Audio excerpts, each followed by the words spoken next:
এখানে 48 নম্বর অঙ্কটা দেখো। 48 নম্বর অঙ্কটায় বলেছে যে আয়তকার প্লেটের দৈর্ঘ্য এবং প্রস্থের অনুপাত 6:5 যদি প্রস্থ দৈর্ঘ্যের তুলনায় 34 মিটার কম হয়, তাহলে যেহেতু অনুপাত দেওয়া আছে 6:5, তাহলে 6 থেকে 5 বিয়োগ করলে কত হয়?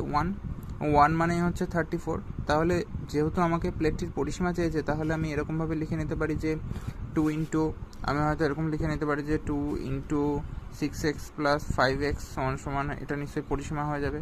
তাহলে 6x প্লাস 5x করলে কত হচ্ছে? 11, 11-এর সঙ্গে 2 গুণ করলে হচ্ছে 22x। তার মানে কি 22, আর এক্সের ভ্যালু যেহেতু 34 পেয়েছিলাম, কীভাবে পেলাম? 6 আর 5-এর ডিফারেন্স হচ্ছে 1, আর যেহেতু বলেছে 34 মিটার কম, তাহলে এই 1 মানেই হচ্ছে 34। তাহলে কি করব? এই 22 এর সঙ্গে 34, যেহেতু 22x ছিল আর এক্সের জায়গায় 34 বসিয়ে গুণ করলে কত হচ্ছে? 4 2 যা 8। তার মানে এর মধ্যে সেই অপশানটাই হবে, যার লাস্ট অপশানটা হচ্ছে 8। আরও ভাবে একটা করতে পারো যে 20 প্লাস 30 গুণ করলেও অলমোস্ট তোমার 600-র উপরে হয়। তার মানে এই অ্যান্সারটা তো হবেই না, হবে হচ্ছে ডি এর অ্যান্সারটা।